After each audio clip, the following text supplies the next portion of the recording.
Gracias a todos los que estáis aquí, gracias a los que nos estáis viendo en directo, gracias a los que nos vais a ver en diferido, gracias a los que vais a difundir y gracias a los que vais a apoyar económicamente la realización de este congreso de transmisión online gratuito y no lo habéis hecho, porque lo agradecemos intensamente. Aún nos falta un poquito por llegar a la financiación completa del congreso, entonces os lo pido por favor, y gracias a los que ya habéis contribuido y sostenido esta representación de lo que es realmente nuestro deseo de hacer una nueva medicina, una mejor medicina, desde luego, pero una mejor sociedad en todo caso. Gracias a la IRMA por su sostén económico, Alianza Médica Internacional de Estados Unidos, y continuamos. Gracias. Vamos a continuar en este tiempo para avanzar. Gracias. Vamos a continuar en este tiempo para avanzar en relación a la doctora, en relación a un aspecto importante de la salud infantil, como habíamos empezado ya hoy por la mañana, salud infantil y juvenil. Lo empezamos con la nutrición infantil, vacunación, alteraciones importantes a nivel de infancia y de adolescencia. Previamente hablamos de la atención médica, previamente hablamos de la salud materna, condiciones en el parto, hospital, etcétera. Y después entramos en ámbitos y en campos menos conocidos, pero absolutamente necesarios para conocer, como es las altas capacidades, superdotación, niños no integrados, niños mal orientados, etcétera, etcétera. Y ahora entramos en un campo que puede estar relacionado, por lo que habíamos hablado, de malos diagnósticos, malas orientaciones, que es todo lo que tiene que ver con autismo, trastornos de espectro autista, en donde también engloban o consideran...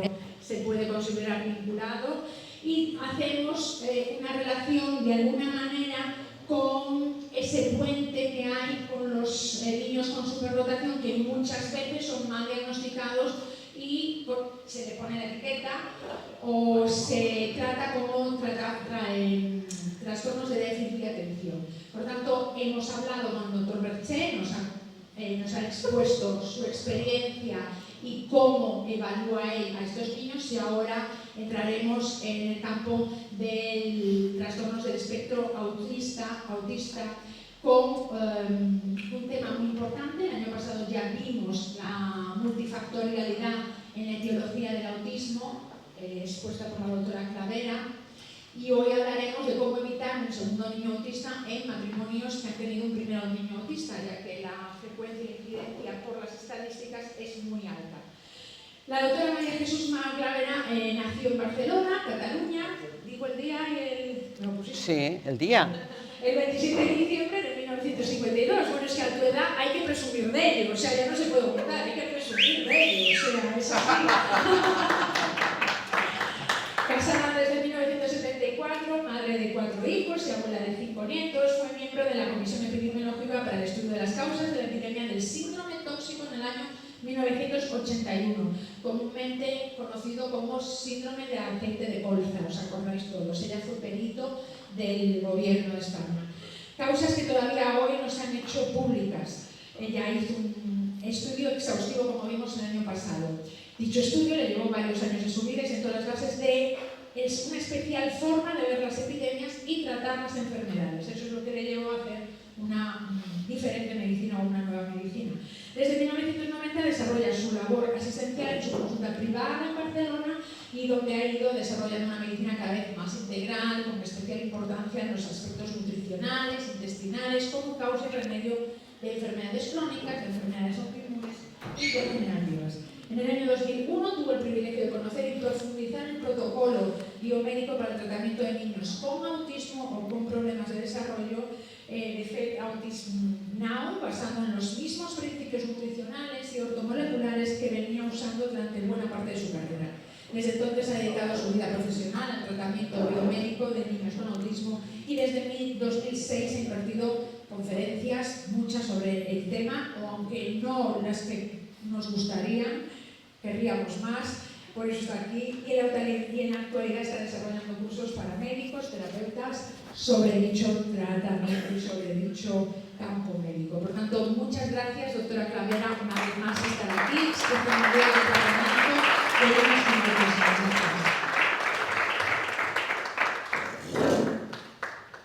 Bueno, pues yo en primer lugar quisiera agradecer a Natalia y al equipo de Médicos por la Verdad y que supieron coger el testigo en el momento cero de toda esta vorágine y que gracias a ellos pues hemos podido conocer cosas más profundamente y creo que ahora somos un poquito más sabios y mejor.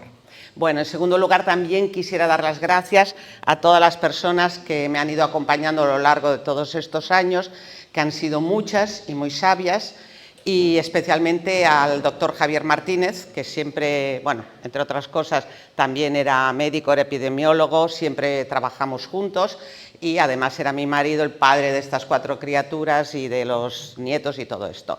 Era una persona excepcionalmente sabia y tuve una gran suerte de compartir 50 años de vida, se fue el año pasado, nos dejó el año pasado, y 50 años también de, como el doctor Miguel García, 50 años de medicina, 50 y 50.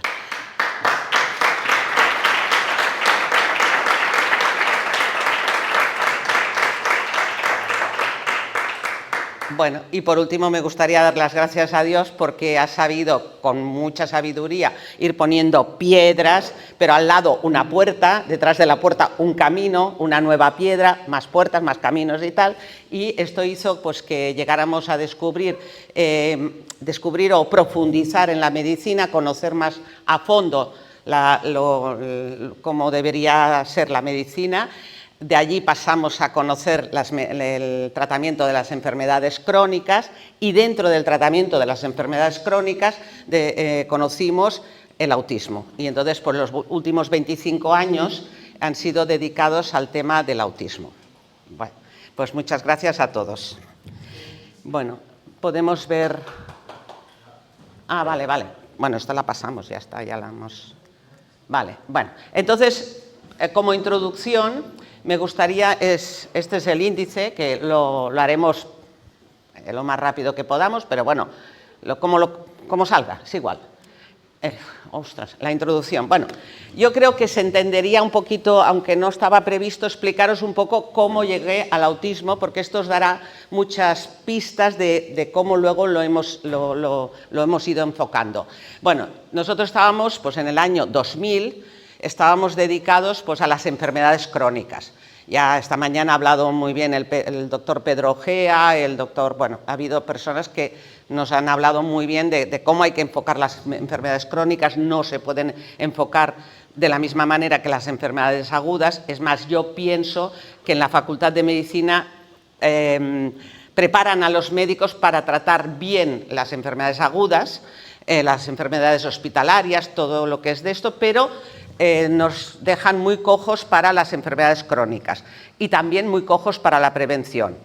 Entre otras cosas, os tengo que decir que en las facultades de medicina la parte nutricional prácticamente no se toca. Y claro, tratar las enfermedades crónicas o las enfermedades o prevenir las enfermedades sin tocar la nutrición es como muy complicado. Vamos, yo no sabría hacerlo. Bien, entonces pues yo estaba... igual como el doctor Martínez, tratando enfermedades crónicas lo mejor que sabíamos, y habíamos descubierto el papel de la nutrición, habíamos descubierto el papel intestinal, porque si un intestino está sano es muy difícil que una enfermedad se cronifique, es muy difícil, todo es posible, pero es difícil, y entonces en esto llega una madre.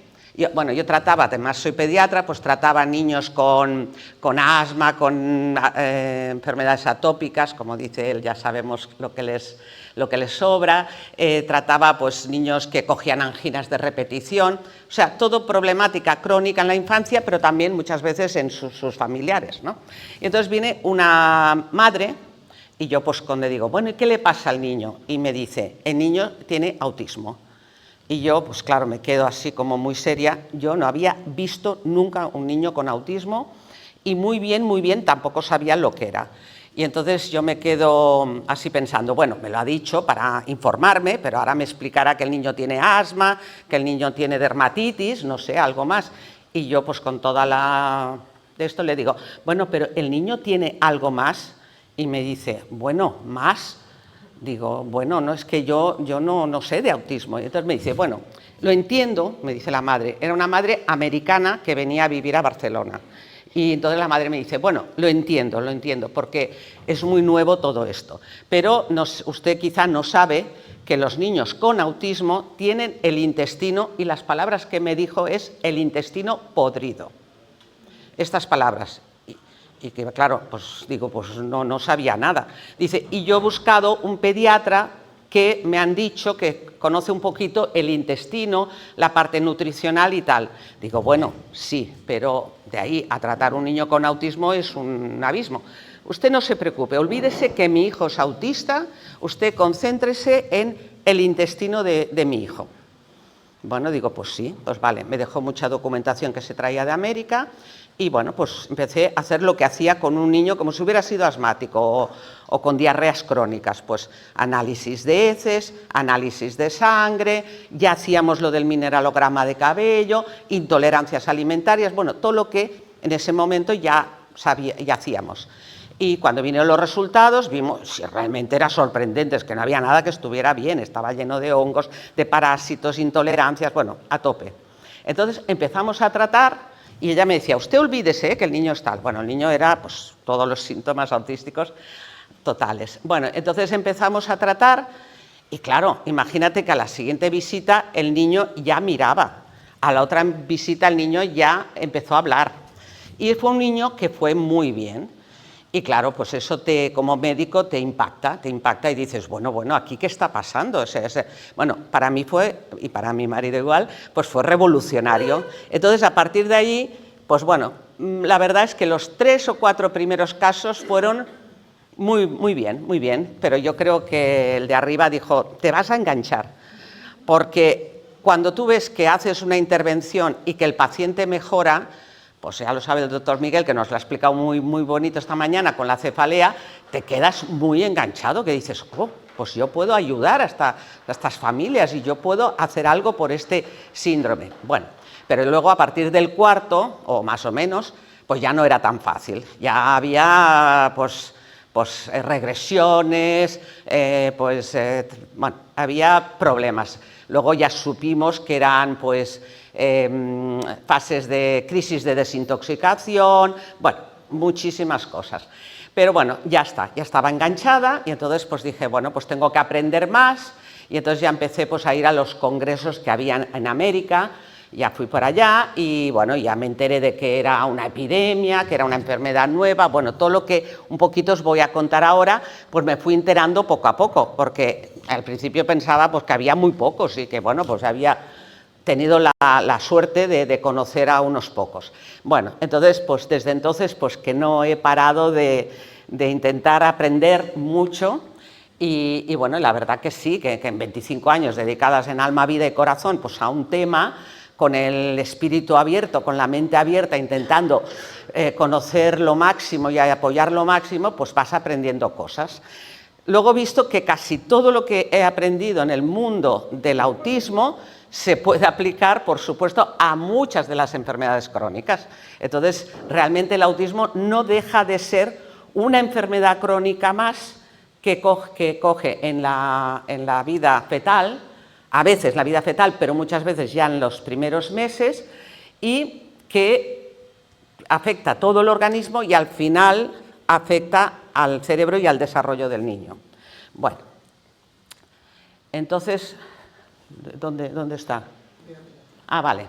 Bueno, vamos a explicar un poco lo que es el autismo y... ¿Dónde está? Ah, vale. Bueno, vamos a explicar un poco lo que es el autismo, iré rápido. El autismo es un síndrome caracterizado por una tríada. Los niños tienen trastornos en la interacción social, trastornos, o sea, esto sobre todo, pues se apartan, no te miran, no les gusta la gente, bueno. Después trastornos, perdón. Ay. A ver.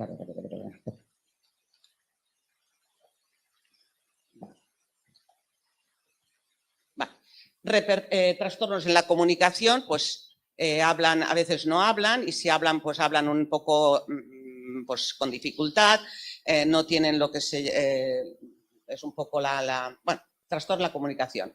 Y un repertorio marcadamente restrictivo de actividades e intereses, que es una manera de decir pues, que tienen unos intereses, que les gustan ciertas cosas y que les cuesta pues, dejar un tema para coger otro tema. Es decir, hay gente que lo describe como que tienen fascinación. O sea, hay ciertos temas que les fascina y les cuesta mucho dejarlos para coger otros temas. Entonces, claro, desde fuera dices, es que siempre está con este tema o con estos juguetes o con lo que sea. Bien, y también aparece un cuarto que lo dicen algunos... Yo esto me parece que va a ser duro, ¿eh?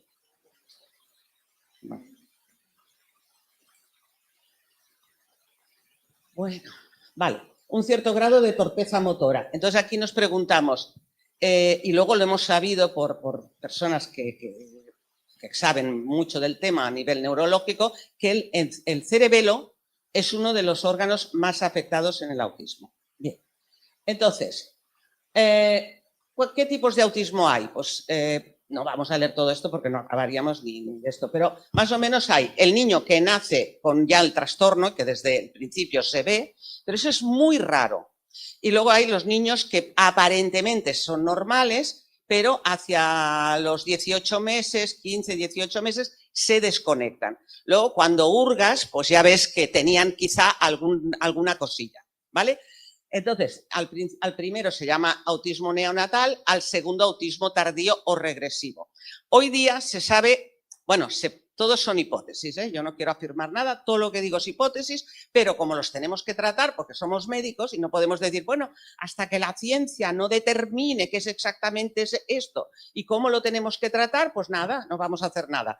Los médicos pues nos ponen ¿cómo se llama esto? En primera fila y nos dicen, pues nada, aunque no sepáis, moveros y hacer cosas. Y entonces tenemos que trabajar con hipótesis. Bien. En este momento la hipótesis es que es lo mismo, exactamente lo mismo. Ahora veremos que el autismo es una desconexión, pues hay los que se desconectan en la etapa fetal y los que se desconectan un poco más, pero generalmente es o lo uno o lo otro. Entonces, claro, es el mismo problema, pero unos se desconectan antes y otros después.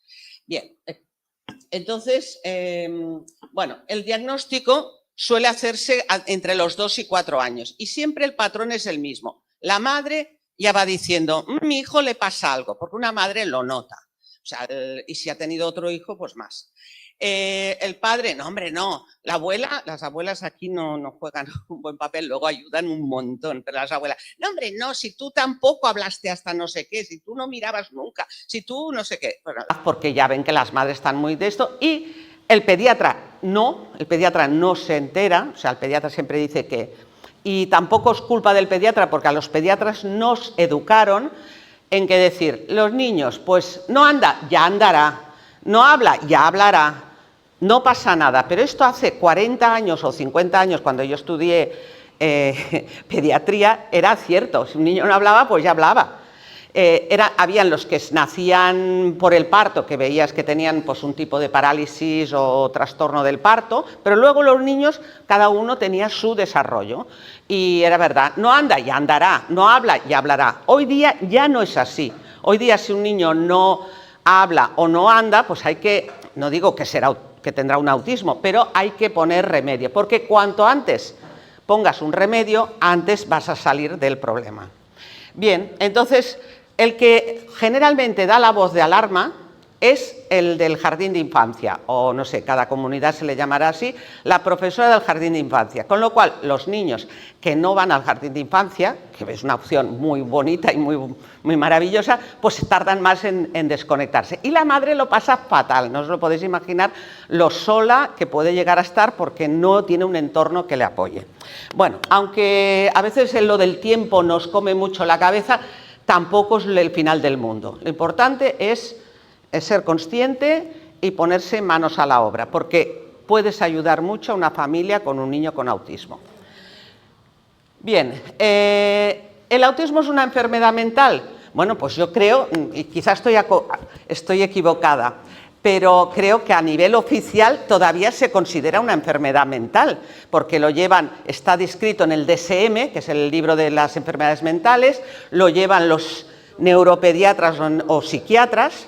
De hecho, el otro día hablé con una psiquiatra que me escribió muy emocionada y me dijo: ay, me he enterado que usted hace un tipo de tratamiento. Llevo 25 años, pero bueno, es igual, más vale tarde que nunca. Es la primera, la primera. Entonces, y me decía, muy simpática, me decía: bueno, es que claro, aquí de hecho lo llevamos los psiquiatras, pero como no damos abasto, nos ayudan los neuropediatras. Bueno, vale. Entonces, en el DSM-1, pues, y en el 2 se le consideraba un tipo de esquizofrenia infantil, y era muy rara la enfermedad.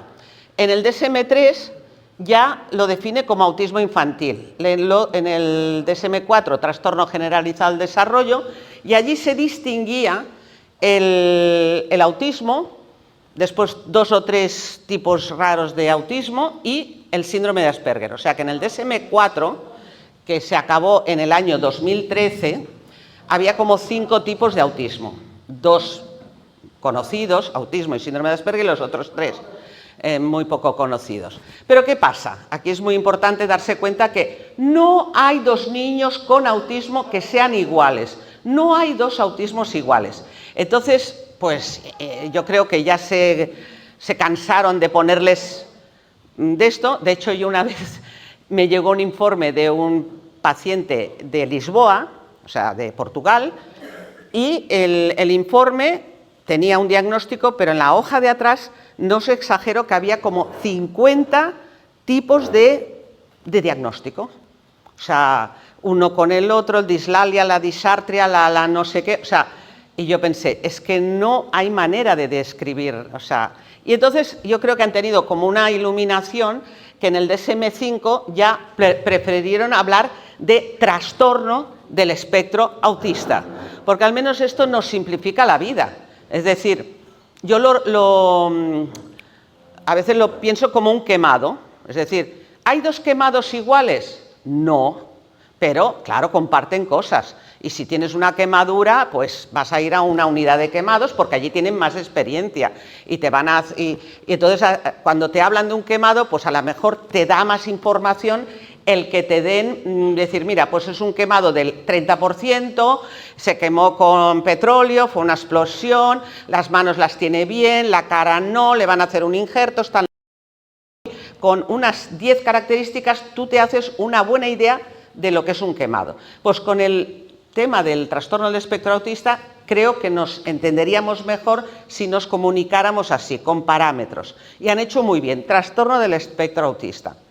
Quizá lo que no me acaba de convencer es que en este trastorno del espectro autista pongan el síndrome de Asperger, porque personalmente creo que el síndrome de Asperger es bastante diferente, al menos como entidad clínica, a todo el resto de autismo. Yo es lo que pienso, pero como a la hora de hacer el tratamiento bajo nuestra hipótesis de tratamiento biomédico, tampoco hay diferencia. Bueno, entonces, ahora sabemos bastantes más cosas sobre el autismo. Hombre, el autismo, el TEA no es solo una enfermedad mental, es una enfermedad orgánica generalizada, ¿vale? Es una enfermedad del cuerpo, sobre todo una enfermedad intestinal, pero es una enfermedad del cuerpo, ¿vale? Que luego acaba teniendo graves repercusiones cerebrales. Y esto, pues claro, es un cambio de paradigma muy importante.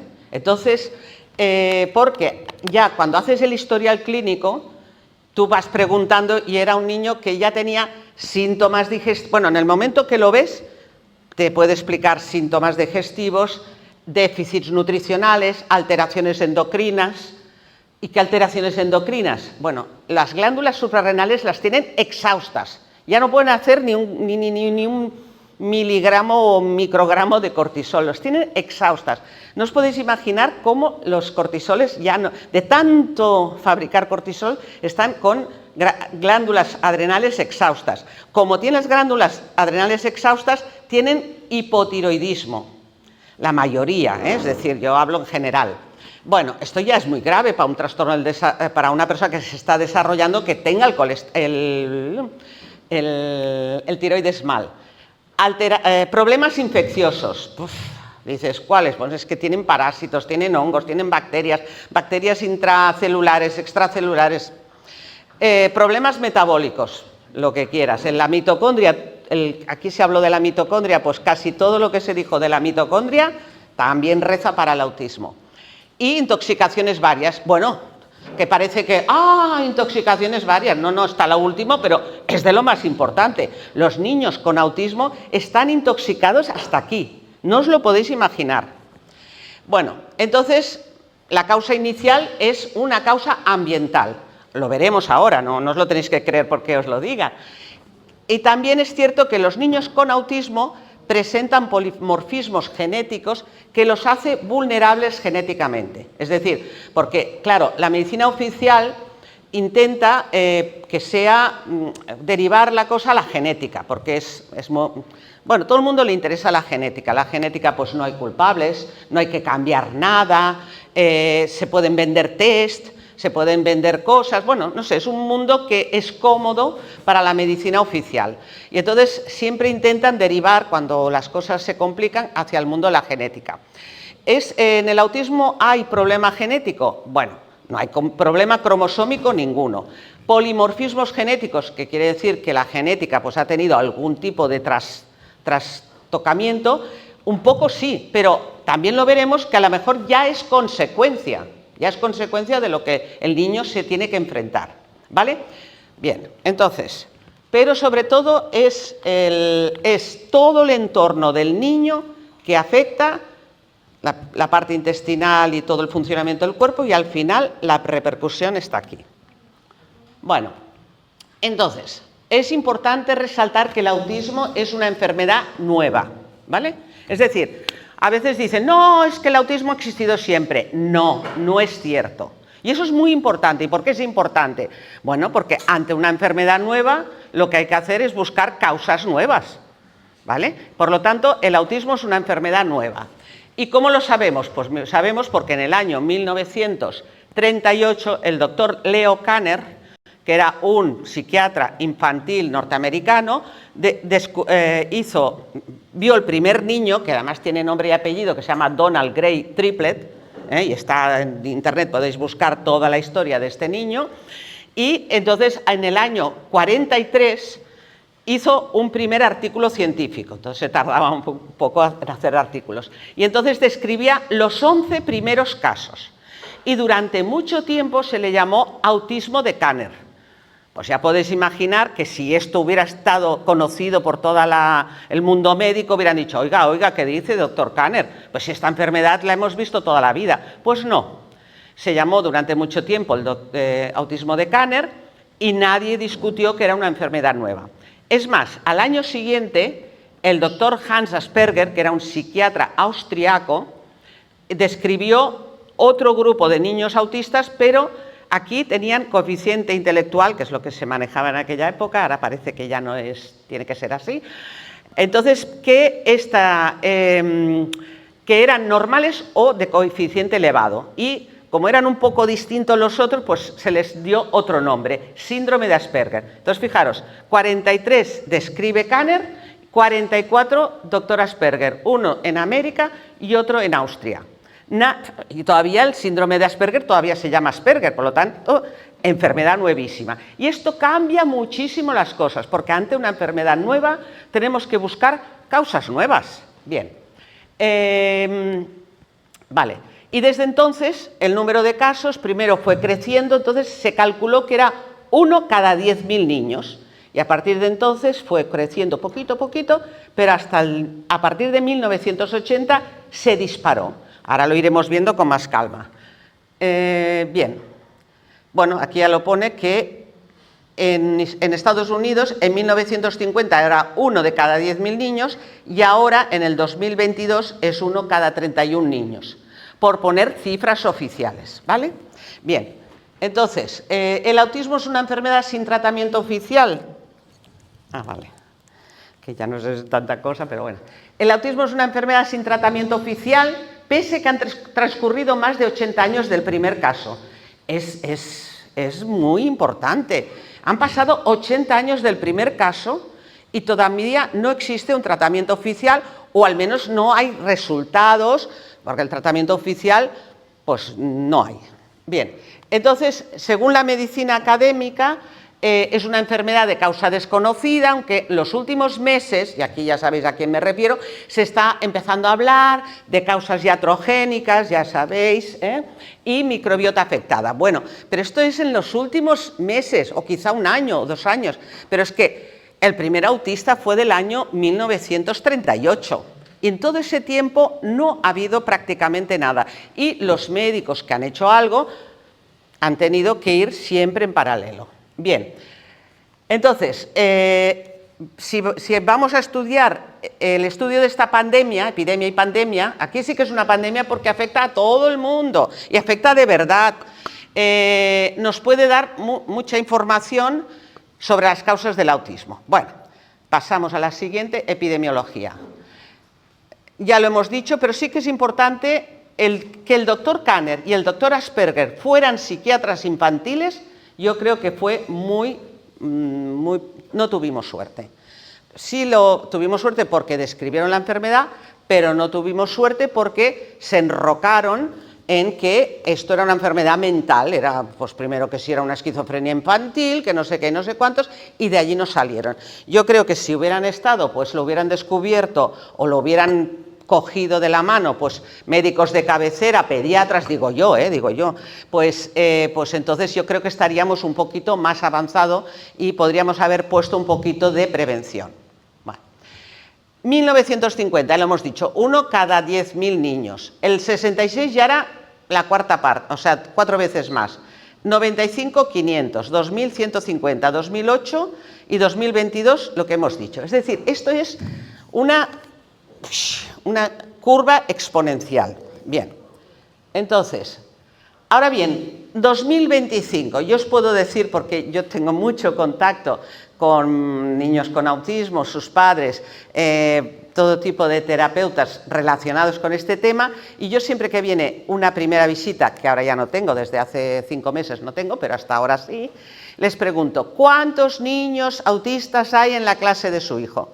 Para mí esto es una estadística, no es para publicar, pero para mí me sirve. Y siempre veo que ya nos acercamos a 2, 3 en una clase, siempre en la franja de 3, 4 años, que es cuando están en el jardín de infancia, que es cuando me solían venir. Yo les pregunto y ellos me contestan, pues bueno, en una clase de 20, 22 niños, 2, 3. ¿Qué porcentaje es este? Pues es 1 cada 10, por quedarnos corto. Pero claro, ¿qué hacen en las estadísticas oficiales? Fijaros, si es una enfermedad que está subiendo así, pues hace 5 años había menos y hace 10 había menos. Cuando yo doy de prevalencia, los mezclo todos. Y cuando me dicen 1 de 31, siempre cogen más o menos la edad de 8 años. Con lo cual, siempre las estadísticas quedan diluidas. Pero si tú vas preguntando al que está en contacto con el niño, yo ya observo que nos estamos acercando a 1 cada 10. Y os prometo que 3 o 4 niños, antes de dejar de ver primeras visitas, me dijo, en la clase de mi hijo hay 16 niños y hay 4 con diagnóstico de autismo. Tenía 3 años. A lo mejor es un caso aislado, pero esto es real. Bien. Entonces, bueno, hay algún científico que ha pronosticado que si no hacemos nada, si no se cambia nada, podemos llegar a 1 cada 2. Bueno, entonces yo creo que esto es muy importante. Bien, entonces aquí, bueno, cuando yo decía las cifras, a veces es difícil imaginarse las cifras, ¿no? Pero fijaros que aquí en el año 30, pues estábamos en 1 cada 10.000, aquí en 1 cada 5, 2000, tal, y aquí cuando se acabó esta estadística estábamos en 1 cada 30, ¿vale? Bien, estas son cifras del CDC de Atlanta. Bueno, entonces cuando nosotros vemos una curva así, que además no para, es que no baja. Esto jamás lo puede explicar la genética. La genética en tan pocos años no puede tener una locura así, ¿vale? Entonces, y por ello debemos buscar la causa en lo que se llama el exposoma, que es una palabra que se ha puesto de moda, que diríamos en el entorno, en el ambiente, en lo que nos puede caer encima, ¿vale? Y debemos buscar, pero cualquier cosa, no. O sea, la epidemiología nos dice, si una enfermedad es nueva en el año 1930-40, tenemos que buscar dentro del... y tiene un crecimiento así, tenemos que buscar factores que empezaron en los años 1930-1940. No puedo decir, bueno, sí, claro, o que empezó, puede ser, por ejemplo, el mercurio es muy antiguo, pero el uso del mercurio cambió a partir de cierto año, ¿entiendes? Es decir, que tiene que haber o que el factor sea nuevo o bien que el factor se esté usando de una manera diferente, pero tiene que haber una concordancia entre la hipótesis causal, es decir, yo pienso que esto quizá provocó algo, y la curva. Bien, por lo tanto, si queremos ir buscando causas, tenemos que buscar causas nuevas a partir de los años 1930-40. Y otra característica que tenemos es que a partir del 80, que es o sea, esto se estuvo manteniendo poquito, solo se dobló, que es mucho, pero se dobló, pero desde entonces fijaros cómo ha crecido. Y tenemos que buscar que estas causas, o bien otras, si es que es multifactorial, porque puede ser multifactorial, se han añadido a partir del año 80.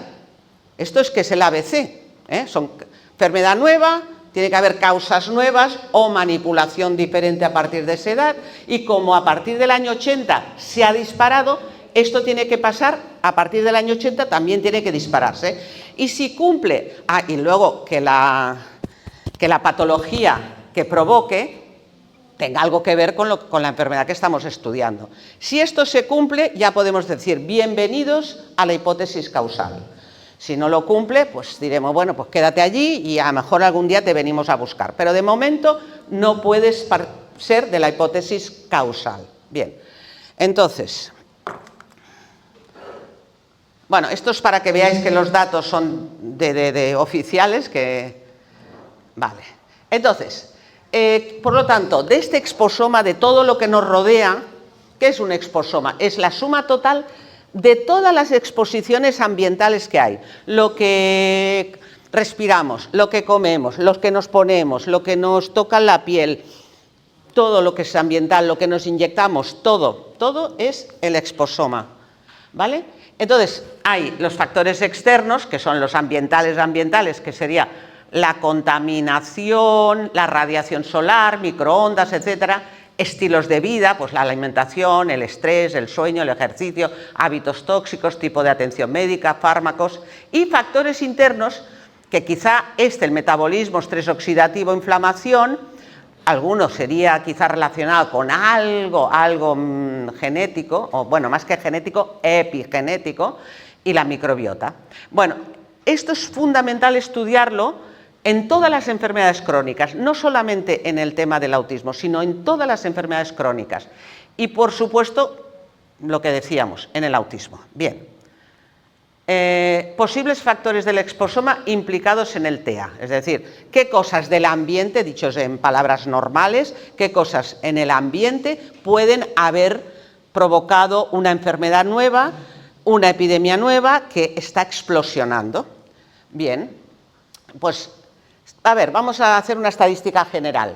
Pues hay niños con autismo en todos los países del mundo. Se calcula que como mínimo el 1% en todos los países del mundo tienen autismo. Al principio, claro, yo llevo 25 años haciendo este tipo de resúmenes, y al principio sí que quedaba muy claro que había una diferencia entre los países tecnológicos o más desarrollados y los países menos desarrollados. ¿Quiénes tenían más autismo? Los países tecnológicos tenían más autismo que los menos desarrollados. Pero en los últimos 5, 7, 8 años, pues están los países que tienen menos desarrollo, están como pegando la carrera y casi pasando por encima. Y esto también lo tenemos que reflexionar.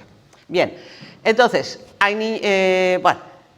se calcula que cada año crecen un 10%, aquí, que es el tema de nuestra conferencia, los padres con un hijo con autismo tienen una probabilidad de un 20% aproximadamente de tener otro hijo con TEA, ¿vale? Y si tienen ya 2 hijos, tienen la probabilidad de un 30%, o sea, mucho. Y claro, eso ya dicen, bueno, genética, esto es genética, o sea, todo lo que pueden llevar hacia la genética, pero es cierto que los hermanos no solo comparten padres y genéticas, comparten la casa, el barrio, el ginecólogo, el pediatra, la escuela, pues las torretas de telefonía móvil, comparten todo absolutamente. Por lo tanto, cuando se comparte tantos factores ambientales, tanto más que los genéticos, pues no nos puede obnubilar el que un segundo hermano tenga más probabilidad de autismo y un tercer hermano tenga más probabilidad, ¿vale? Bien. Aquí estábamos hablando, una cosa es importante, bueno, como la de la epidemiología, ya veis que me gusta. Cuando hay una epidemia, y aquí sí que va por los que en la última epidemia pues estuvisteis al pie del cañón desde el primer momento, los primeros días, las primeras informaciones son oro puro, ¿vale? Entonces, lo que pasó con el autismo los primeros años es muy, muy importante para darnos pistas, porque luego ya se llena todo y ya se desdibuja las diferencias, que son los que nos da más pistas. Por lo tanto, cuando empieza, esto pasó en el síndrome tóxico, que bueno, los primeros días fue importantísimo, es que en todas las epidemias, los primeros días son la información de los primeros días, todo es oro puro, porque luego ya, y luego ya, bueno, sí, claro, es que, bueno, entonces aquí, pues, ¿dónde está? Ay, qué lío. ¿Qué hago ahora? Ah, bueno, vale. Bueno, entonces esta es una estadística del principio. Fijaros que en el principio el país que tenía más autismo era el Reino Unido, en Europa. Le seguía, este es este de aquí, y luego en el sudeste asiático había Japón, también en el Suecia, creo que Suecia, y Estados Unidos también, pero donde había más era en Inglaterra, en Japón, Corea del Sur también había bastante y Suecia. Y esto pues no lo tenemos que olvidar. Es decir, ¿por qué? Y darle vueltas. Bueno, ya en el año 2011-2018, que había pasado 10 años de la anterior estadística, ya Corea del Sur ya había subido, país del mundo que tenía más autismo, ¿vale? Y China, y fíjate que es un poquito más tarde de lo que dice aquí, China era la última del ranking. O sea, en China prácticamente, siempre tenéis que saber que las fechas que pone aquí,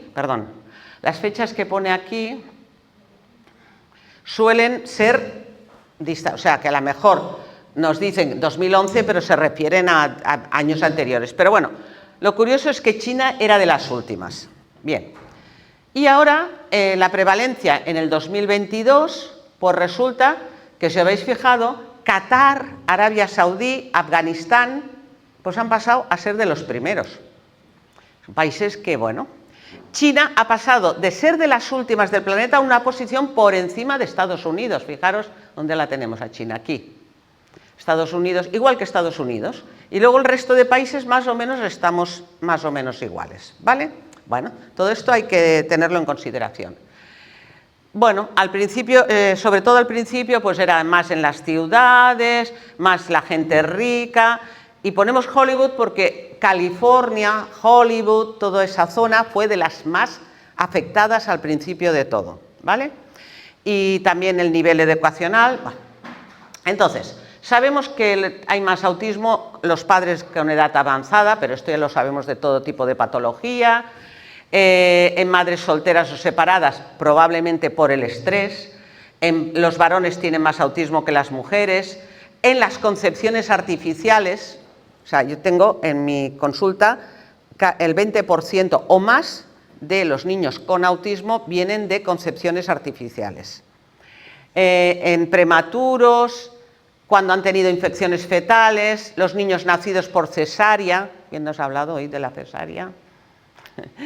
Kira, Kira, especialmente si ha sido programada y si la madre refiere estrés, depresión e infección durante el embarazo, pero cada vez hay menos diferencia entre los sexos, las razas y el nivel económico. Bueno, y aquí son artículos que se han publicado. Bien, en resumen, lo que sabemos es que la enfermedad apareció hacia el 1935, creció hasta el 80, se disparó y todavía, pero ahora continúa creciendo al mismo ritmo, o sea, cada año un 10%. Bien, entonces todo lo que hemos dicho. Bueno, y una cosa curiosa es que en California los casos al principio de la epidemia se agruparon en un área de 20 por 50 kilómetros. Esto es muy significativo, o sea, cuando la enfermedad era muy escasa, cuando llegaba un niño con autismo, pues tenía muchas probabilidades de ser de un área concreta de California y les llamaba la atención. Y siempre California iba por delante del resto. Bueno, entonces un buen epidemiólogo dice, bueno, a ver qué está pasando en esta área. Bien. Bueno, cuando analizamos esta curva, pues vemos que hay unas inflexiones. Sí es cierto, y ahora me gustaría, pues el doctor Miguel García Báez nos ha puesto una curva muy parecida a esta, bueno, que yo creo que es la misma, con estas inflexiones, y él diciendo, la vacuna triple vírica ha ido cambiando en estos puntos. Bueno, pues sería motivo de investigación. Yo no puedo decir, anda, no me lo creo. Pues no, es una información y me lo tengo que decir, bueno, pues me sorprende. Bueno, hasta ahora la información que yo tenía es que justo estas inflexiones había que darles mucho valor, porque esto no crece de la misma manera. Y estos puntos que están aquí, pues algo nos pueden decir de esta famosa epidemia.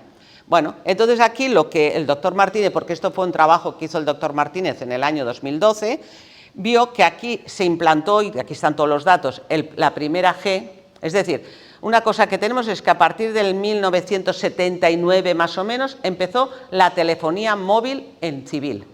Pero ya la telefonía móvil ya estaba desde la Segunda Guerra Mundial, con radares, con cosas, ¿vale?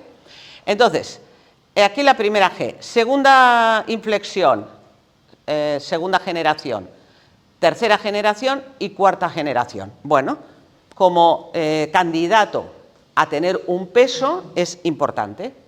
Bien, entonces California, que fue los primeros casos, pues aquí tenemos el autismo. Fijaros dónde se concentraba el autismo y aquí dónde se concentran las torretas de telefonía móvil. Llama la atención, hay una concordancia muy importante y son los primeros casos, después del despegue, ¿vale? Bien, entonces, aquí. Bueno, aquí es otra curva, que aquí están las torretas de telefonía móvil, aquí subiendo, aquí están los teléfonos móviles y aquí están los niños con autismo. O sea, hay una concordancia. Bueno, todo es a nivel de hipótesis.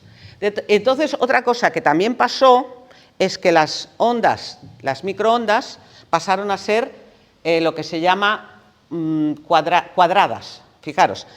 Al principio las microondas eran sinusoidales y estas son más parecidas a las del Sol, es decir, que son menos dañinas, el cuerpo reacciona menos. Y entonces en un momento dado, pues pensaron que, seguro, que serían más efectivas y mejores y transmiten mejor las cosas, lo que sea, yo no soy experta, y las hicieron cuadradas. Y entonces ahí también se nota y la patología es peor. Bien. Entonces, lo que os decíamos, ¿vale? Entonces, principal factor implicado. Bueno, el principal factor implicado para nosotros, pero es una hipótesis, son las microondas, tanto los campos electromagnéticos como las microondas pulsátiles y las no pulsátiles, porque hay una correlación en el tiempo. Es decir, las ondas estas aparecieron en la Segunda Guerra Mundial, primero con radares y cosas militares. En el 80 se generalizaron En el 1979 se pone a la venta los primeros teléfonos.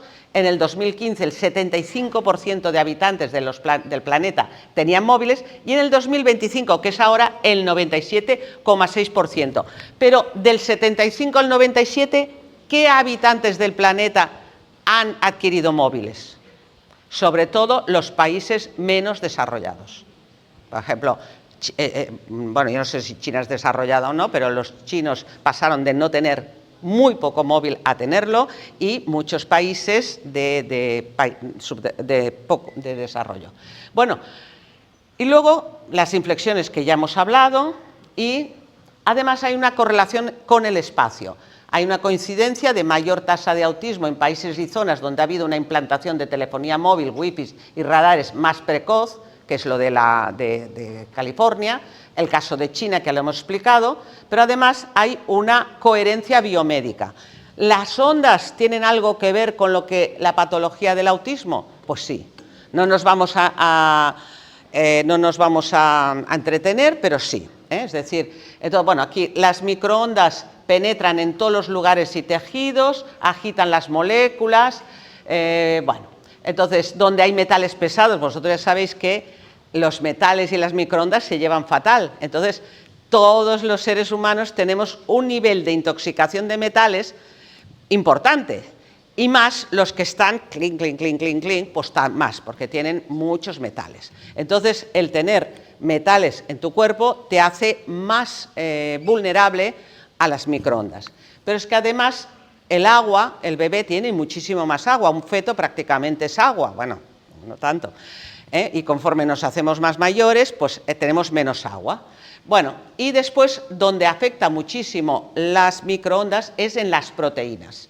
Entonces, las microondas afectan a las proteínas, y si esto es cierto, pues va a haber, y cuando miramos los análisis vemos que realmente pues hay afectación. Entonces, bueno, esto a mí me parece interesante porque yo no lo desconocía mucho. Pues las proteínas solo son... ¿Las proteínas qué son? Pues fijaros, desde los músculos, las membranas, que son lipoproteicas, membranas de todas las células, los neurotransmisores, los enzimas metabólicos, los fermentos digestivos. Hay muchísimas, son importantísimas las proteínas en el cuerpo humano. Entonces resulta que las proteínas, para ser funcionales, necesitan 4 plegamientos. El primero es simplemente que es una secuencia de aminoácidos, después se plegan por las fuerzas de Van der Waals, que es de atracción, luego hay unos plegamientos y finalmente pues se agrupan. Bueno, esto que normalmente no nos lo explican, pues las proteínas, desde que tú haces una cadena de aminoácidos hasta que la proteína sirve para algo, necesita 4 plegamientos. Entonces ahora empiezan a estar de moda las enfermedades que se llaman de misfolding. Folding es doblar, bueno, creo que llaman esto. Bueno, pues las microondas afectan a este desdoblamiento de las proteínas, y con tal de que afectes el último, además se van afectando de la última, o sea, se van creando de la primera a la última, lógico, primero una cadena, luego se dobla, luego tal, pero se van estropeando de la cuarta a la primera. Pero con tal de que tú ya afectes el 4.º plegamiento, pues ya esa proteína ya no es muy funcional. Bueno, pues esto hacen las microondas, y esto también parece que en el cerebro de los niños pues puede haber, parece que hay cosas de este tipo. Vale, wow. Vale, sí. Bueno, esto no sé, sí. Luego, por otra parte, las microondas sabemos que penetran todo tipo de tejidos, bueno, tejidos o no tejidos, porque estamos en un cuarto sótano y nos suena el móvil, y hacen mutagénesis. Entonces, los gametos, o sea, los óvulos y los espermatozoides, pues son muy sensibles a las microondas. ¿Y cómo están nuestros jóvenes, que van a ser los futuros padres? Están así, o llevando el móvil aquí, o... Bueno, entonces esto pues no va a ayudar mucho. Bueno, entonces, aquí los campos electromagnéticos, bueno, se han visto que cambios de electroencefalograma que duran 1 hora en niños después del uso de móvil durante 2 minutos. O sea, le das el móvil a un niño 2 minutos y tiene alteraciones del electroencefalograma durante 1 hora. Después despolarizan las membranas, bueno, mucha patología, ¿vale? Espera. ¿Dónde está ahí? Vale. Bueno, por lo tanto, y después hay otra cosa, que es que las ondas afectan directamente a la microglía, o sea, no necesitan que el intestino esté mal, sino que directamente pues, despolarizan las membranas, etcétera, etcétera. El doctor Martin Pol ha escrito mucho sobre esto. Bueno, por lo tanto, tanto los campos electromagnéticos, las microondas, tienen un papel muy especial en la inflamación cerebral y en la génesis del autismo y otras enfermedades emergentes. Vale. Pero, ¿solo las microondas parecen estar implicadas en el autismo? No.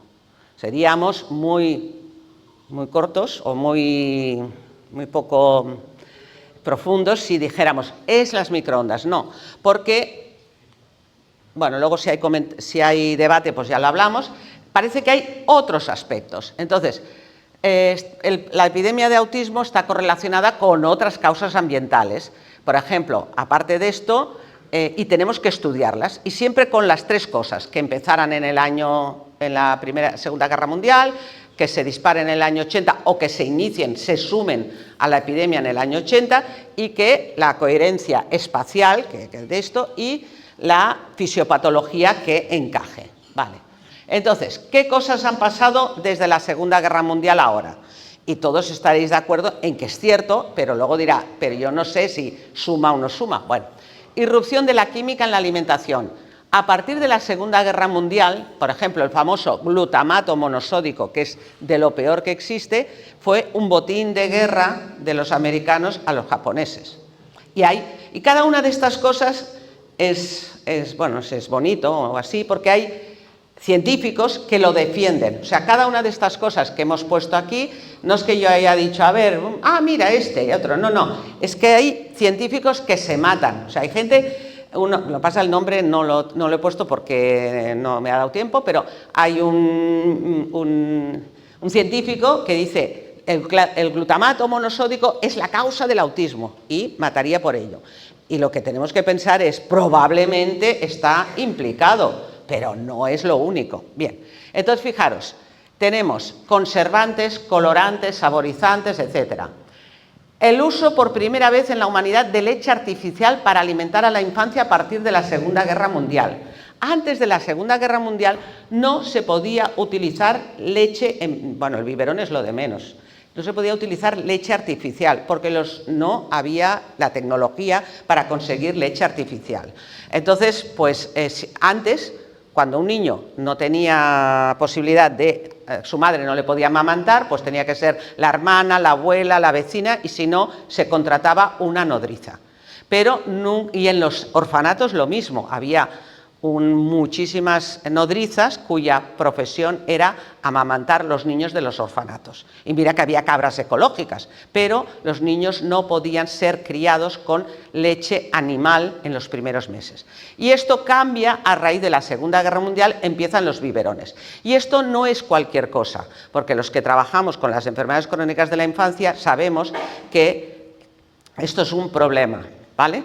Bien, entonces, otra cosa, el aumento ambiental de mercurio y otros metales, ¿vale? El mercurio ha existido siempre, el aluminio ha existido siempre, pero aquí lo que cambia es cómo nos llega el mercurio, cómo nos llega el aluminio. En primer lugar, la industria, metales que estaban dentro de la Tierra, ¡pum!, los han sacado al aire libre. Y solamente por cambiar la litosfera, el metal ha empezado, el mercurio es un vapor, entonces respiramos mercurio, respiramos plomo. Nuestros antepasados tenían mercurio y plomo, solo se intoxicaban los que trabajaban en minas o eran joyeros, o eran príncipes y los envenenaba, también es verdad, pero no había una intoxicación general como ahora. Bien, entonces, vale, la leche artificial, vale, el mercurio y otros metales. No hace falta decir el aluminio y el plomo. Fijaros que para llegar a quitar la gasolina con plomo, ¿cómo debía estar o debe estar el aire que respiramos? para hacer una normativa que nos quite el plomo. Bueno, entonces, primeros antibióticos, ¿vale? Ah, sí, el antibiótico, por supuesto, ha salvado vidas, y yo no pasaría, o sea, yo creo que es un gran hallazgo de la humanidad, pero desde entonces el uso indiscriminado y para todo y tal del antibiótico, pues ha hecho mucho daño en las microbiotas, ¿eh? Entonces, y hay uno, que también hay un científico que también da su vida contra el ácido clavulánico, que para él la causa de todo es el ácido clavulánico. Hay otro que la causa de todo es el paracetamol, pero eso ya yo ya escuché una conferencia en el año 2007, sí. Bueno, después la irrupción de los pesticidas. Los organoclorados ya eran el DDT, ya eran más antiguos, pero los organofosforados fueron a raíz de la Segunda Guerra Mundial. Aquí. La Segunda Guerra Mundial vino los órganos fosforados, que los órganos fosforados eran armas de guerra química, y los americanos, cuando los americanos se llevaron de Japón el glutamato monosódico, con patente para no sé cuántos años, las famosas sopas Campbell, salieron del glutamato monosódico, botín de guerra del, vete a saberlos. Y el organofosforado era armas de guerra química que los americanos se llevaron a América, y los usaron pues como pesticidas. Entonces, a partir de 1980 ha habido varios, yo no he hecho un estudio completo, pero yo pongo sobre todo lo de cuando ha habido algún científico que ha dicho, esta es la causa, entonces yo lo intento poner aquí. El glifosato, la doctora Stephanie Sennen nos dijo que la causa del autismo era el glifosato, porque a partir de 1980 pues empezó a venderse, y es el famoso Roundup, que es el de los pesticidas para transgénicos. Entonces, bueno, y todo el mundo del transgénico, que no lo he puesto aquí, pero bueno, es a saber. Bien, entonces, también hay correlación con inmunizaciones. Bueno, aumento de inmunizaciones a partir de la Segunda Guerra Mundial. Y a partir de 1980, de la cantidad de inmunizaciones con o sin mercurio que reciben los niños, y con el aluminio. Es muy interesante todo el trabajo del doctor Andrew Mulden sobre la intoxicación, sobre la afectación del aluminio en los niños. Es muy bonito. Este señor, bastante joven, en este momento ya no está entre nosotros.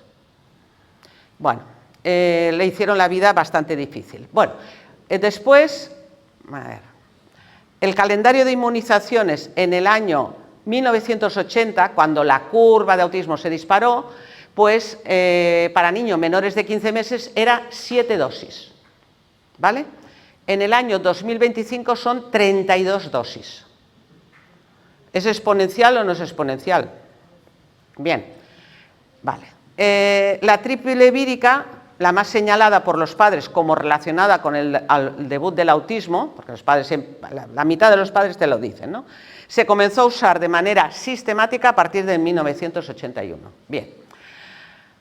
Y más cosas, el paracetamol, que ahora se ha hablado últimamente del paracetamol, pues el doctor Shaw ya lo tenía clarísimo. Y luego también otras cosas importantes, son los nuevos enfoques en las técnicas médicas. Los médicos no estamos exentos de algún tipo de responsabilidad, sobre todo a nivel de todo lo que es reproducción. Entonces, en la preconcepción, pues ¿cómo se llama esto? Los contraceptivos, retraso de la edad de concepción. A mí en la facultad, mi profesor de anatomía nos dijo el primer año, la edad eugenésica para tener hijos es de los 18 a los 23 años. Después de los 23 años yo ya no pongo la mano en el fuego. Claro, mi marido y yo pues dijimos, pues corriendo, porque claro, queríamos... Sí, porque tú lo sabes, que ya me conoce, mi primer hijo lo tuve con 22 años y un mes, una semana. Y el segundo hijo con 23 años y una semana. O sea, nos lo tomamos en serio, ¿vale?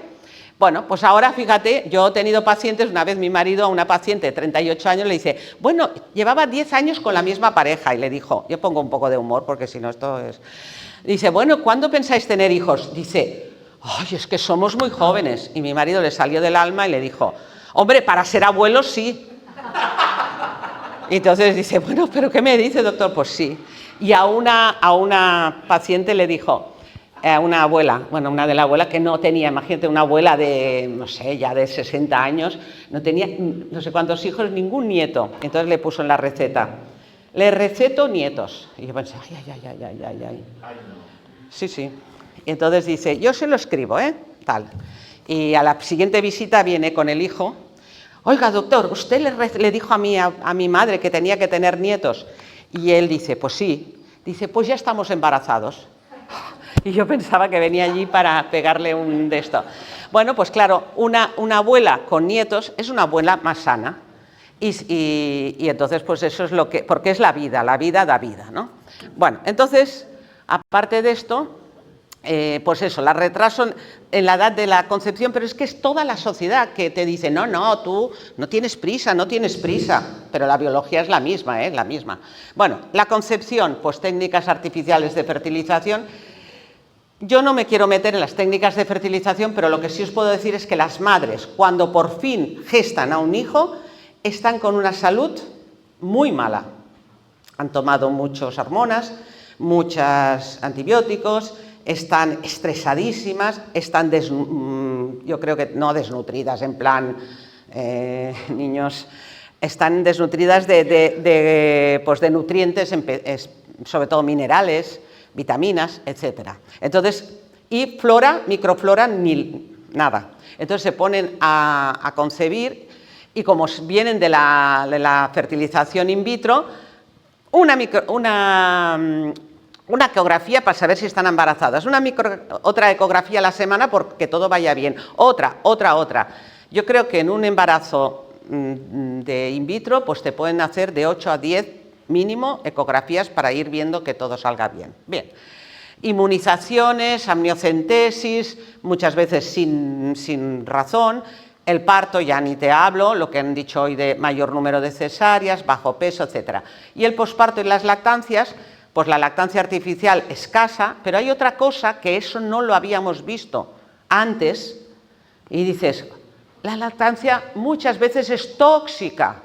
Y dices, también, pero si yo pensaba que la lactancia es lo mejor que puedes hacer con un hijo. Pues sí, es lo mejor, pero si la lactancia es tóxica, ¿por dónde se desintoxica un mamífero?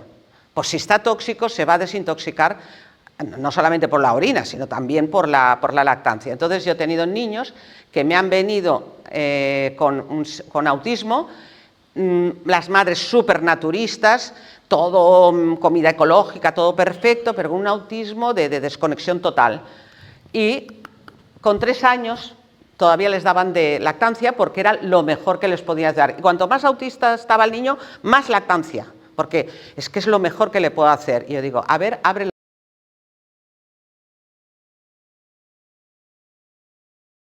amalgamas de mercurio. ¿Qué estaba transmitiendo por la leche? Mercurio.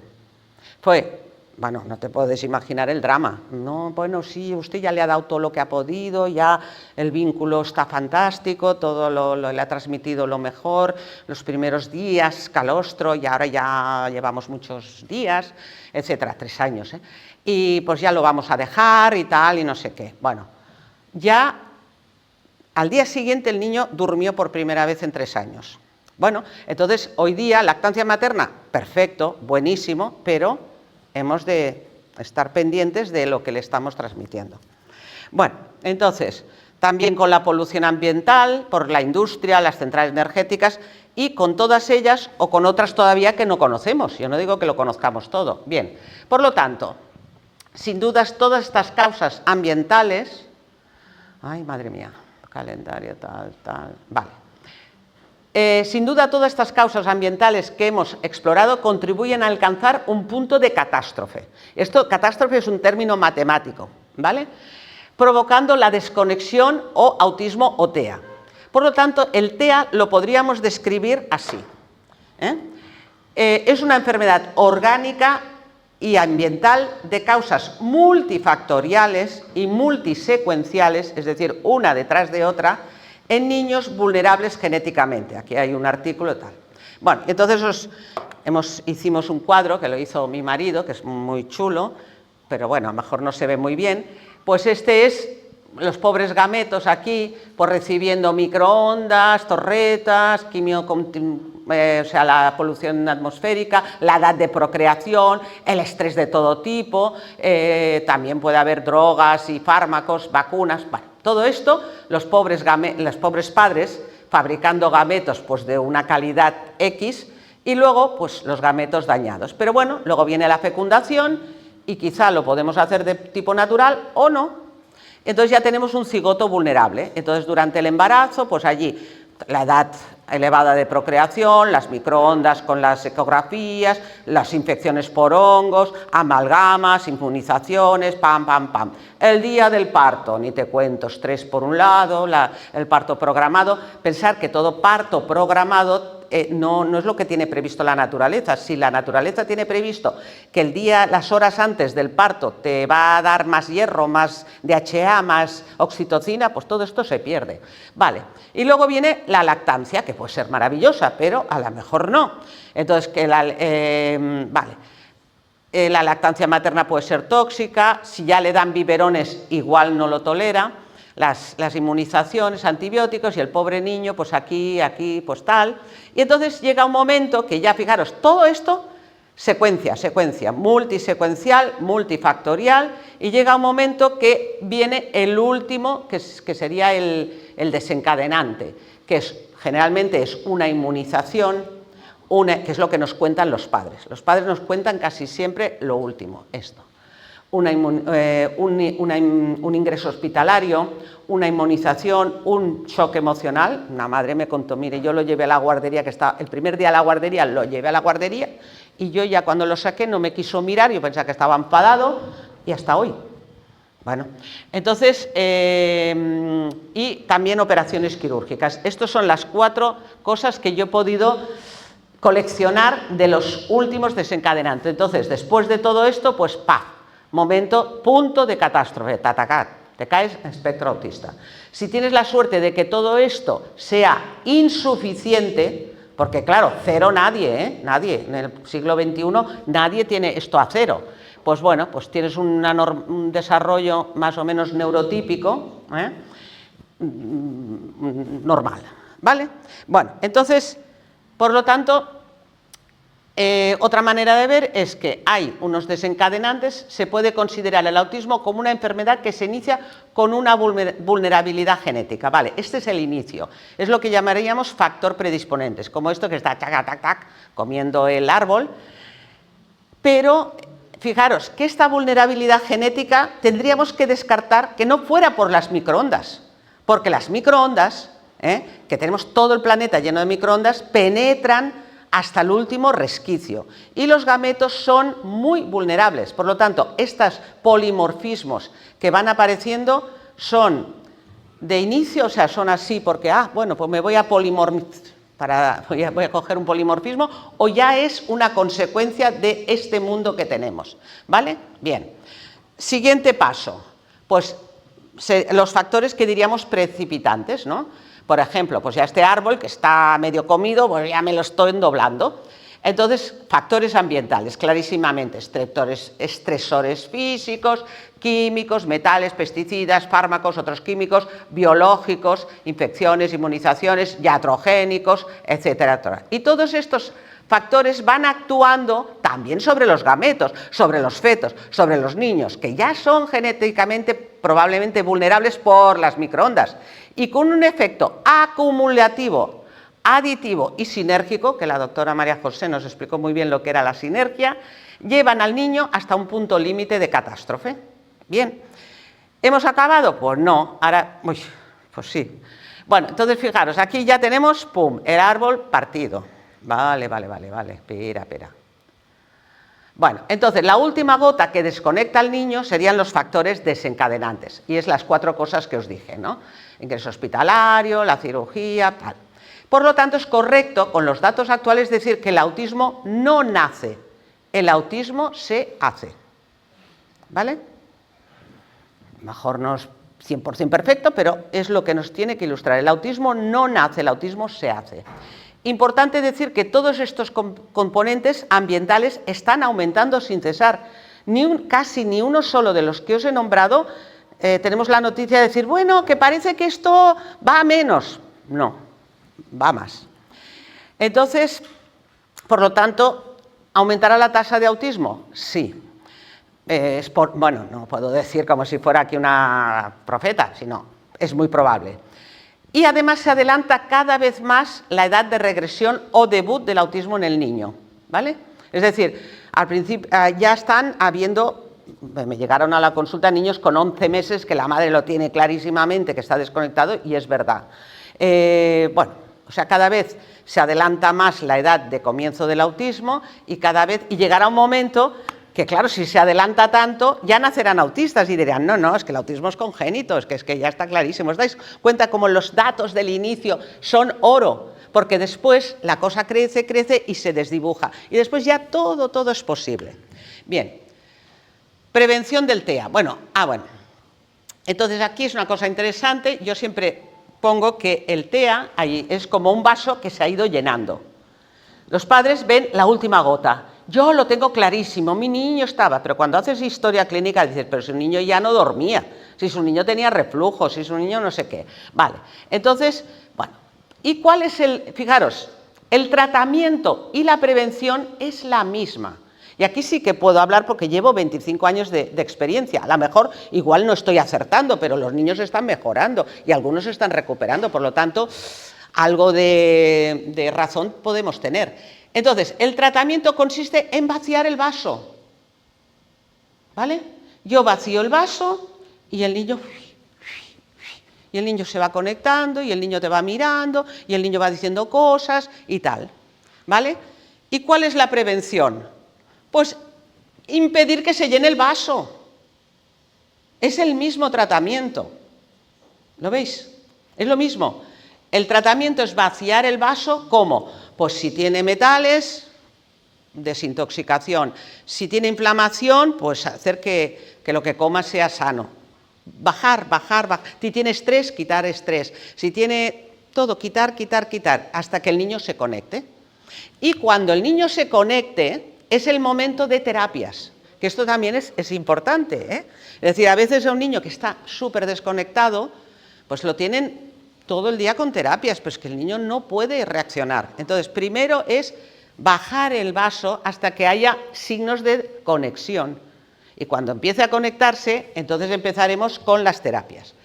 Bueno, entonces aquí ya podríamos casi acabar la conferencia, porque es todo lo que hemos explicado, pues intentar quitarlo, y todo lo que todavía no le ha llegado al niño, pues intentar que no le llegue. Podemos, a ver, ¿en qué estamos? En la diapositiva 50 y son 100, pero son bastante repetitivas, es lo mismo. Por ejemplo, prevención, importancia de bajar el estrés crónico. Vale, el estrés es importantísimo y hoy estamos en una época en que las pobres madres tienen un estrés terrorífico.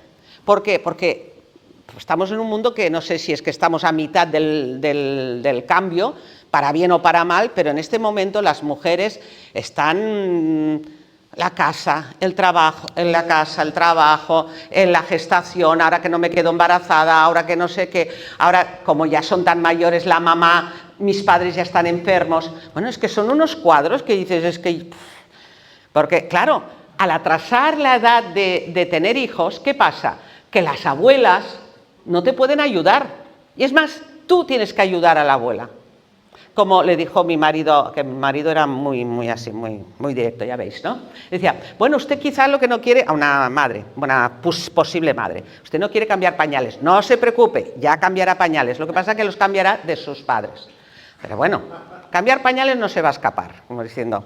Bueno, entonces antes, cuando se tenían jóvenes, teníamos a las abuelas que nos ayudaban en muchas cosas, y esto ha sido siempre en la humanidad. De hecho, los antropólogos decían que si las mujeres después de dejar de ser reproductivas, todavía vivíamos muchos años. Yo escuché una conferencia y dije, pues es interesante. ¿Por qué las mujeres no nos morimos en la menopausia? Total, ya no podemos tener hijos, ¿para qué servimos? Y dice, no, es que la mujer tiene que ser abuela. La función de la abuela es importantísima. Entonces tiene que estar sana, pero sin reproducción, para poder ayudar a la reproducción de la hembra siguiente. Entonces ahora nos estamos perdiendo. Entonces, ¿qué pasa? No tenemos la ayuda de las abuelas y entonces las abuelas se enferman. Entonces, las madres embarazadas, cuidando a sus madres que ya tienen cierta edad, cuidando al padre, un desastre. El estrés es terrorífico y esto no hay quien lo aguante. El embarazo necesita vagotonía, ¿vale? Crecimiento de las cosas necesitan vagotonía. O sea, ya para un hijo y medio que están haciendo, cuando alguien está embarazada la tendrían que ir a buscar y decir, siéntate aquí, no hagas nada. En 1 año, 2 años, 3 años no hagas nada, porque necesitas vagotonía, cero estrés. Y no es así, es justo lo contrario. Ya si te digo que no se queda embarazada, el estrés, bueno. Entonces, esto es muy, muy importante, lo del estrés. Entonces, si una madre ya ha tenido un hijo con autismo, lo primero que tiene que hacer es, si quiere tener un segundo hijo, tiene que tener un ambiente de menos estrés. Luego nos daremos cuenta que tampoco uno dice, bueno, como no se puede ser perfecto, pues ya no hace falta que tengamos hijos. Bueno, la naturaleza es más generosa que esto. Yo os puedo decir que en 25 años he tenido 70 hermanos de niños con autismo. En teoría nos tocaría un 20%, que son 14, y no tenemos ninguno. Entonces, yo no les he animado, pero les he dicho, mira, es un riesgo que corres. Claro, el primer niño, primer hermano, decía, madre mía. Digo, es un riesgo que corres si tú lo quieres correr, pero yo pienso que si tú tienes un embarazo, todo esto que hemos practicado en la consulta, pues lo vas teniendo en cuenta. Yo creo que la probabilidad es poca, pero el riesgo está. Bueno, pues 70 niños no tenemos ninguno, por lo tanto eso también favorece un poco que vamos por buen camino. Que a lo mejor somos un poco exagerados, a lo mejor, pero 70 niños están bien. Bien.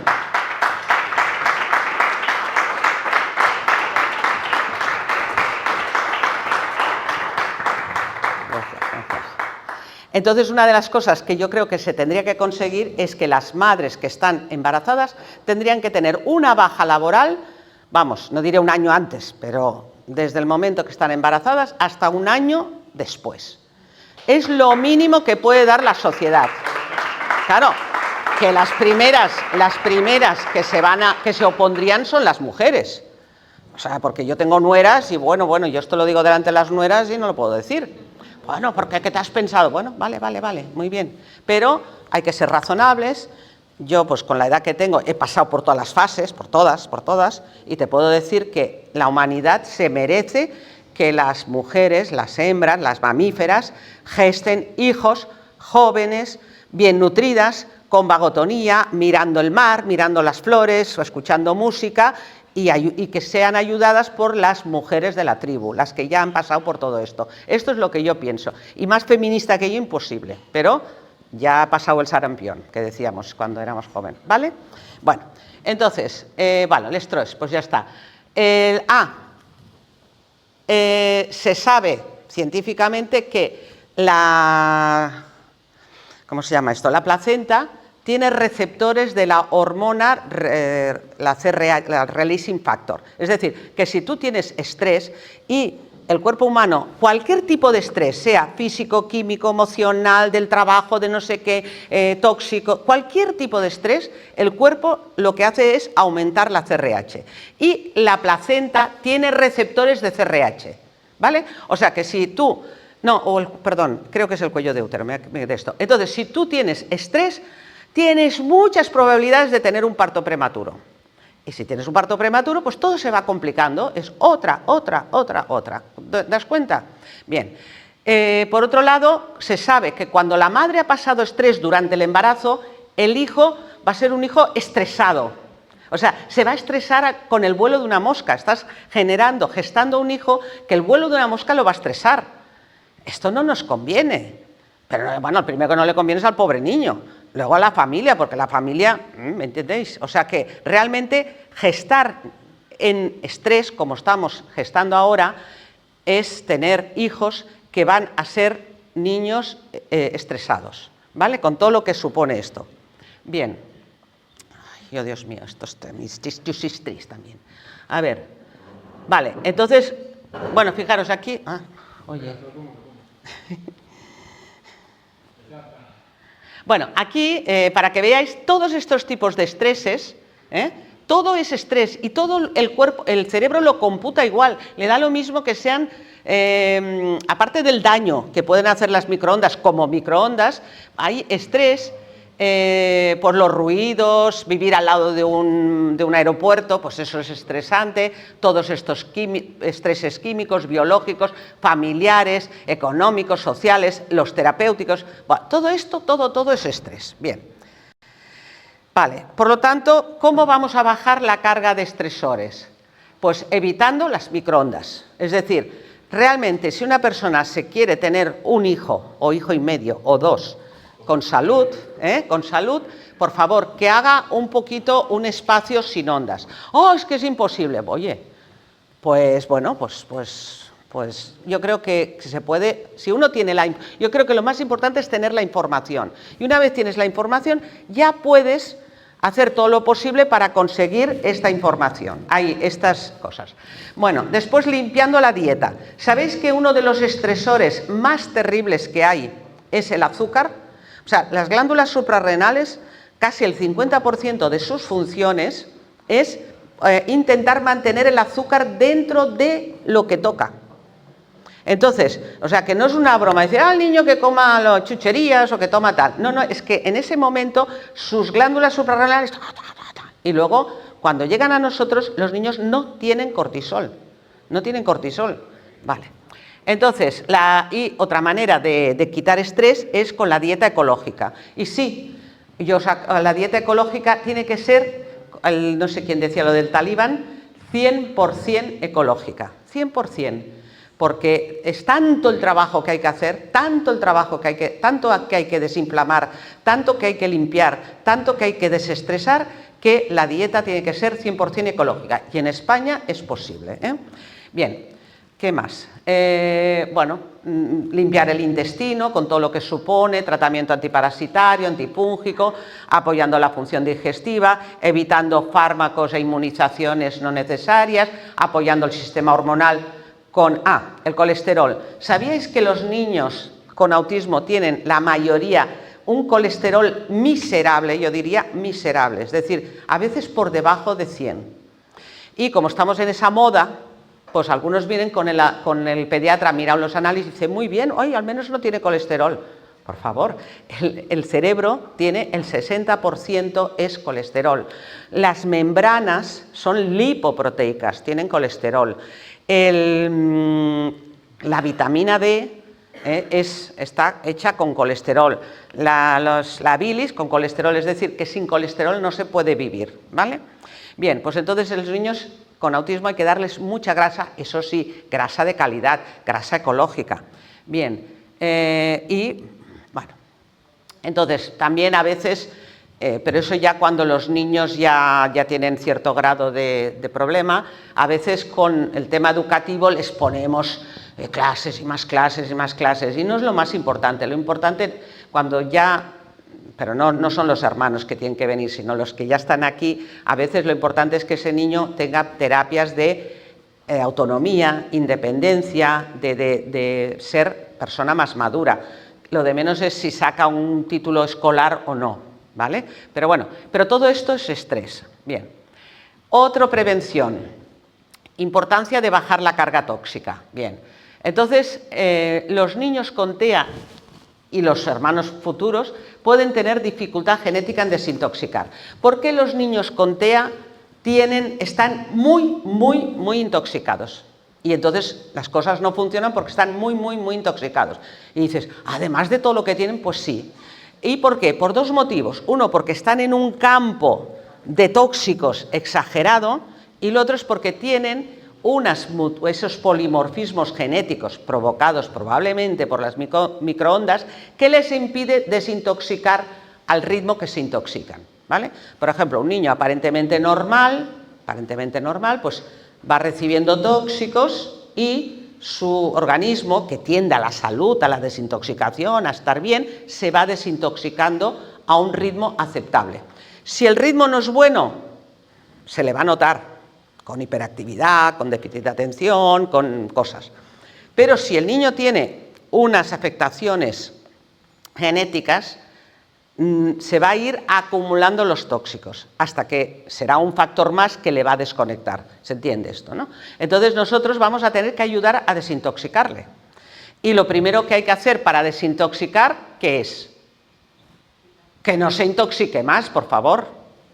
Si nosotros queremos limpiar nuestra casa, lo primero que decimos es, todos fuera, que voy a tirarlo todo, ¿vale?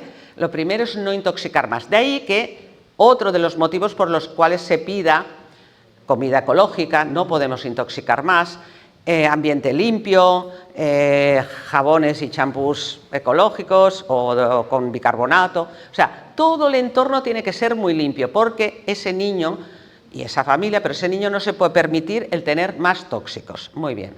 Vale, entonces, metales, pesticidas, medicinas, aquí hemos puesto ejemplos, químicos en general, vale. También, bueno, entonces aquí es un análisis que se hace, fijaros, si lo normal, estos son sustancias químicas, se analiza en orina en unos laboratorios de Estados Unidos y fijaros que lo normal, pues se considera que este tóxico, te analizan unos 20 tóxicos, que es como un muestreo general, porque hay más de 5.000 tóxicos químicos esparcidos por el mundo.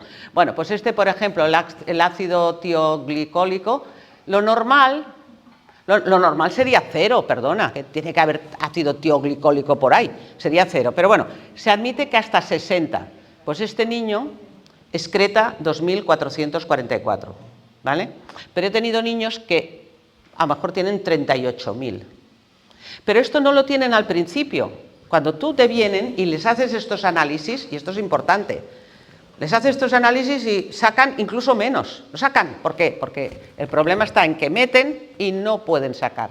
Es después de meses de... Pues ahora no vamos a meter, vamos a hacer stop de las entradas de tóxicos, que el cuerpo comienza a sacar. Y es cuando empezamos a ver esto. Pero esto puede ser que dentro de 6 meses nos saque 12.000 y dentro de 6 meses 20.000. No os podéis imaginar la cantidad de tóxicos que puede excretar un niño. Bien, entonces, muy importante, cuando nosotros vamos para la desintoxicación, lo primero que tenemos que hacer es no intoxicarlo más. Y entonces el cuerpo, que es muy sabio, que tiende a curarse, aunque no nos parezca raro, empieza a movilizar y a querer sacar, ¿vale? Y es cuando el niño empieza a conectarse. Y entonces, si nosotros en ese momento no apoyamos el drenaje, pensad que va a empezar con una carga muy importante, sus riñones, sus hígados, todo, le tenemos que apoyar, y esto se llama apoyar el drenaje. Entonces, el ABC de la desintoxicación es: no vamos a permitir que se intoxique más, esperaremos que el cuerpo ponga en marcha la movilización y apoyaremos el hígado, el riñón y la piel. Si hacemos 1, 2, 3, el niño, pueden pasar semanas, meses, años, pero el niño siempre va mejorando. Y nosotros notamos desde fuera cómo el niño se va conectando. ¿Vale? Bueno, entonces es lo que tenemos que hacer. Siempre hay que usar cosas para el hígado, para el riñón, los baños, las saunas, los carbones, las zeolitas. Nosotros, porque María José nos dijo, cuidado con las zeolitas, pero nuestros niños siempre tienen que estar suplementados por muchísimos minerales, especialmente el litio, por vitaminas, por muchas cosas. Suplementos tienen que tomar bastantes. Bien, vamos, aquí sería la prevención del TEA desde la pregestación hasta los 2 años de vida. Bien, pues aquí, antes de la concepción, pues es que es más de lo mismo, ¿no? Los padres deberían plantearse vivir en zonas menos expuestas, lejos de torretas de telefonía móvil, lejos de gasolineras. Los padres deberían plantearse, ya que van a tener 1 hijo y medio, pues pueden planteárselo, ¿no? Los padres deberían plantearse tener hijos en edades más tempranos, una excedencia del trabajo, los padres deberían alimentarse bio, beber agua limpia, lo que nos decía el doctor Miguel García, fuera de los microondas lo más lejos posibles. Por supuesto, el tema de las amalgamas, por suerte ahora casi no se ponen amalgamas, pero bueno, menos mal que esto ya está pasando, lo de las amalgamas, porque eso sí que es un problema muy terrible. Porque la gente a veces ha oído decir, es que las amalgamas son tóxicas, y entonces me viene y me dice, yo me saqué las amalgamas justo antes de quedarme embarazada, pero fíjese, y eso que lo hice. Digo, hombre, pero, bueno, claro, tú intentas no de esto, ¿no? Pero tú dices, si tú te has quitado las amalgamas, que tú te estabas intoxicando cada día, ¿qué va a hacer tu organismo? Desintoxicarse, ¿no? ¿Y sobre quién se va a desintoxicar? Sobre el feto. ¿Te das cuenta? O sea que lo de las amalgamas es una triste historia, porque si tú tienes amalgamas, que ahora ya no quedan casi, y quieres tener hijos, pues te haces una extracción como Dios manda de amalgamas, una desintoxicación, te esperas 2 años y te pones. Pero claro, si ya te has puesto en los 40, dices, es que yo no puedo esperar, claro. Bueno, en fin, por suerte ya no hay amalgamas, pero sí que tenemos casos de que con toda la ilusión se quitaron las amalgamas, rápidamente quedarme embarazada, porque la placenta no es un buen filtro para los metales, ¿vale?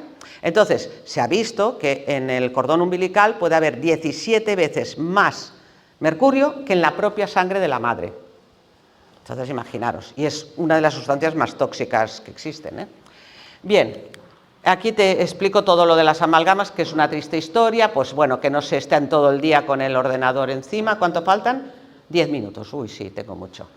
Que la madre esté libre de candidiasis, porque muchas madres, las madres de los niños con autismo, claro, yo veo madres de niños con autismo, yo no voy por la calle mirando, usted va a ser madre, dígame, no.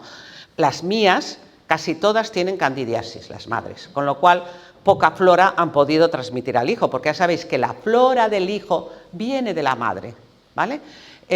¿Cómo? Por el canal del parto, pero como ahora no hay prácticamente, la mitad son, tenía razón, la mitad son cesáreas, pues eso ya se pierden los bífidus del canal del parto. Y luego por la lactancia, pero claro, si la madre, la lactancia si es tóxica, si la lactancia lleva mucho tóxico, mata la flora intestinal que le puede, porque va del intestino de la madre a la leche de la madre, que esto es un poco sorprendente, pero si la leche es tóxica, esas bacterias que vienen del intestino de la madre ya no salen porque se mueren, pero si la madre ya no tiene flora intestinal, ¿qué es lo que le va a transmitir? Entonces esos hijos ya nacen mal, cojos, sin flora. Bueno, entonces, esto sí que es un...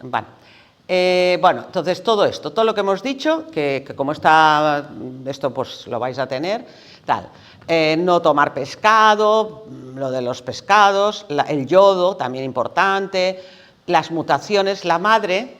Sobre todo la madre que quiere tener un segundo hijo sin autismo, el primero ya tiene autismo, pero el segundo lo quiere tener sin autismo, tiene que pensar que probablemente ella tiene una mutación de estas que no metila bien. Y entonces tiene que tomar ácido fólico metilado. Si toma ácido fólico normal, pues hay investigaciones que dicen que incluso puede ser tóxico, porque como no lo sabe usar por las rutas normales, se le va acumulando en otra ruta y suele ser tóxico. O sea, que es un lío, un lío. Bueno, bien. Vale. Fase de concepción. Bueno, pues lo que hemos dicho de las técnicas de fertilización. Durante el embarazo, pues bueno, dieta ecológica y orgánica, exenta de azúcares, el pescado, los lácteos, bueno, etcétera. Una cosa muy interesante, pensar que durante el embarazo la madre tiene sus anticuerpos, que ella tiene contra sus virus, sus anticuerpos, pero hoy día la mayoría de nosotros tenemos anticuerpos contra la comida, ¿vale? ¿Por qué? Pues porque nuestros intestinos no están sanos, los de casi nadie, pero las madres que luego gestarán un hijo con autismo no están sanos, está un poco permeable y han generado anticuerpos. Que sepamos que durante el embarazo se transmiten las intolerancias de la madre, o sea, los anticuerpos contra los alimentos se transmiten de la madre al hijo. Entonces el hijo nace con anticuerpos contra virus, los mismos de la madre, y anticuerpos contra los alimentos de la madre. Entonces, fijaros, esto antes no pasaba. Antes la naturaleza lo tenía totalmente previsto. La madre tenía anticuerpos contra virus, que era bueno, los traspasaba al hijo durante el embarazo, nacía el hijo con sus anticuerpos, no necesitaba nada raro, y durante una serie de meses tenía los anticuerpos de la madre que le defendían de muchísimas cosas. Y entonces, pues, y había como los anticuerpos de la madre que eran pasivos, porque se iban gastando, daba tiempo a que los anticuerpos del niño empezaran a crecer. Y estaba todo muy sincronizado. Bueno, pues ahora esto es una locura. ¿Por qué? Porque la madre le transmite los de los virus, que es perfecto, pero también le transmite lo de los alimentos. Entonces, como lo que más se come es leche y gluten y azúcar, bueno, los azúcares no van por esta vía, entonces el niño, pues a la que empieza a tomar leche o gluten, ya va a empezar a tener problemas de intolerancias. Pero luego le transmite lo de los virus, y como se encuentra con las inmunizaciones, pues allí hay una lucha inmunológica que no es interesante. O sea, es otro motivo para retrasar las inmunizaciones, ¿vale? ¿Comprendéis? Pero esto es interesante, porque a veces dice, bueno, ¿y por qué mi hijo...? Y si no, hablando de lactancia, y con eso ya dejo la lactancia, otra cosa que se pasa cuando la madre no está muy sana, en la lactancia le puede pasar tóxicos, metales, tóxicos todos, desde hormonas, pesticidas, todo lo que hemos dicho, se puede pasar por la leche materna. Si lleva amalgamas, mercurio, metales. Pero también le pasa lo que come, ¿vale? Es decir, que si la madre come leche, como a mitad de la digestión la madre puede tener el intestino permeable, pasan trozos péptidos de gluten a la sangre y pasan a la leche del niño. Fijaros lo complicado, Luego la madre toma un vaso de leche, un yogur, la medio digerir, pasa a la sangre de la madre porque la madre no tiene un intestino sano y pasa y llega a la leche. Entonces, la leche que recibe el niño puede no ser la maravilla que tenía prevista la naturaleza, no. O sea, nos podemos encontrar con una leche que tiene péptidos, que además son morfínicos, péptidos de gluten, péptidos de lácteos, trozos de comida, ¿qué más? Pues los tóxicos, todo lo que de esto, y encima, por vía placentar, los anticuerpos contra esto. Entonces, claro, por eso los niños, desde el momento cero, ya están con cólicos, no duermen, están llorosos, están incómodos, porque es que desde el momento cero están recibiendo por la leche todo lo que son los alimentos que no van a poder tolerar y los tóxicos que le van a dañar. Y por su sangre, por vía fetal, los anticuerpos contra estos alimentos. ¿Os imagináis en la bomba? Y todo esto a través de la maravillosa lactancia materna, que es lo que nos había dado la naturaleza para esos niños que son el tesoro, hacerlos fuertes, hacerlos grandes y hacerlos tal. Es una locura, una locura. Bueno, sí, yo ya lo dejo. Entonces, pues nada, durante el embarazo, durante más embarazo, vale. Bueno, sí, lo que debe tomar una embarazada mínimo, un multivitamínico, bueno, etcétera, los minerales, el estrés, claro, todo es el estrés que ya hemos hablado, la fase de parto, pues ya sabemos mucho. ¿Qué más? Bueno, aquí sí que es interesante porque si queremos comparar, pues dicen, bueno, es que todo es muy natural. No, en el siglo XIX la mortalidad materno-infantil era muy alta, es cierto, pero eso es lo único que hemos ganado. Ahora es casi cero, ¿vale? O sea, es poco, la mortalidad es muy poca. Autismo, cero, pero ahora creciente desde el 1980. Microondas pulsátiles, cero, ahora creciente. Edad del primer hijo, menos de 20. Ahora de 30 a 35 y me quedo corta. Amalgamas dentales, ni una. Ahora, la mayoría de madres con autismo ahora casi no llevan, gracias a Dios. Concepción artificial, perdón. Ay, ya no sé dónde estamos. Aquí. Aquí. Bueno, entonces, concepción artificial, 0. Ahora, en mis niños de autismo, 15 o 20 en el mundo del TEA. Ecografías durante el embarazo, 0. Ahora mínimo 3. Mínimo. Prematuros en una neonatal, 0. Creciente. Partos programados, 0. Creciente. Cesáreas, casi 0. 60% en autismo.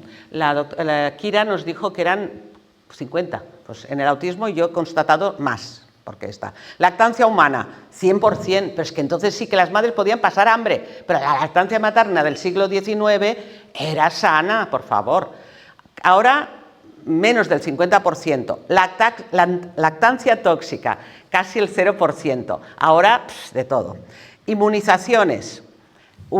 Había en el siglo XIX ya la viruela, creo, y aquí, hasta el 18 meses, 39 posibles. Aquí hay una cosa, esto lo hice hace un tiempo, y ahora ya no podría poner 18 porque lo que se hacía 18 ya es 15. ¿Dais cuenta? O sea, tú si miras el calendario, a los 15 se acaba y hasta los 3 años no vuelve a reemprenderse. O sea que van comprimiendo. Bueno, ¿qué más? Ay, perdón. Bueno, que quería acabarlo, pero bueno, si no... Vale. Y inmunizaciones, la viruela y tal, antibióticos 0, ahora crecientes en madres y en los lactantes, y química alimentaria 0, cada vez más, y con muchas excitotoxinas. Bueno, ¿os parece un cambio? Vale, entonces pues, imaginaros un pobre niño que es todo agua, que todo súper de esto y tal, pasar por este túnel, pues ¿cómo no va a acabar? Como bastante hacen. Yo creo que cuando te pones en todo esto, dices, pues bastante hacen los niños, ¿eh? Bueno, entonces, la fase de lactancia, ya hemos hablado mucho de la lactancia, tal y más. Supongo que voy adelantando, ¿no? Vale, conclusiones. Ya para concluir, ¿cuántos minutos me quedan? Bueno, son tres diapositivas, ¿eh? 3. El autismo TEA, bueno, es una conclusión, vale. El autismo TEA es una nueva enfermedad. Vale, no hay 2 niños con TEA que sean iguales, por eso se le llama TEA. No es una enfermedad mental, es una enfermedad orgánica con grave repercusión cerebral. Los niños suelen afectarse más, 4 niños por una niña, aunque se está casi invirtiendo. Los niños TEA nacen la mayoría sanos y hacia los 18-24 meses se desconectan. La desconexión suele ser súbita en fase fetal o en los primeros meses. Y cada vez los niños TEA se desconectan antes y cada vez se afectan más a las niñas. Buen resumen, ¿verdad? Bien, otra conclusión. La epidemia de autismo está creciendo sin cesar. Es importante investigar de verdad las causas y así podremos frenarlas o evitarlas. Pues la infancia está en grave peligro. Pensar que lo que está previsto es 1 de cada 2 niños, ¿eh? Mientras hay una hipótesis causal muy verosímil que involucra microondas y otros estresores y tóxicos ambientales. Evitar al máximo todos estos factores está mejorando a niños con autismo y también está evitando a sus hermanos caer en el TEA.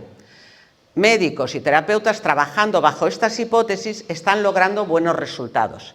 Miles de niños han demostrado una mejora significativa como resultado de un diagnóstico temprano y el uso de intervenciones efectivas. Y la última. Por desgracia, los estamentos políticos y sanitarios no están informando sobre esta grave epidemia ni cómo protegerse de ella. ¿De acuerdo, verdad, doctor Miguel?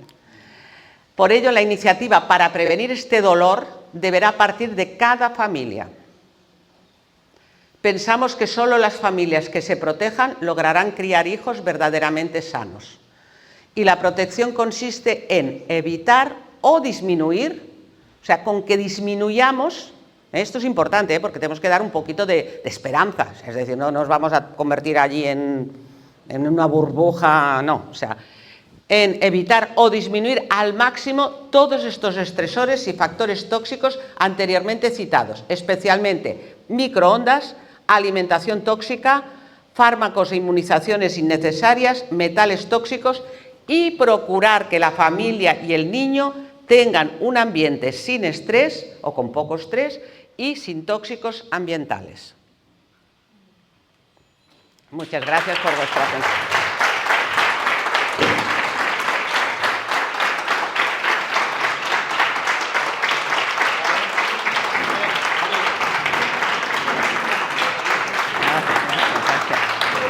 Sí, aquí.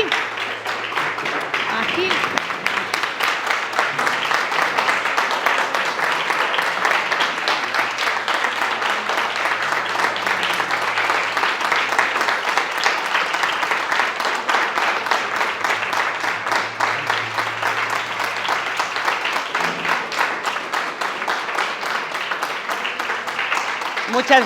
Muchas gracias por dar la oportunidad de que estas ideas se puedan...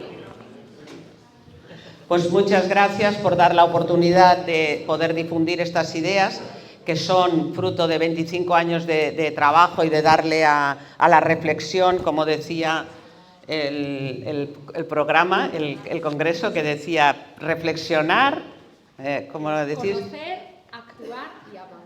Y avanzar. Bueno, pues esto ha sido una maravillosa oportunidad, porque no siempre hay oportunidades para poder difundir. Los que sí, claro, que están muy atentos son los padres que vienen a la consulta. Ellos, claro, están así, pero es un poco da pena, o sea, es mucho dolor pensar que se tenga que llegar a una situación muy extrema para poder recibir esta información. Entonces, pues esto yo creo que es importante poder que hayáis dado la oportunidad de difundir, ¿vale? Gracias. Doctora.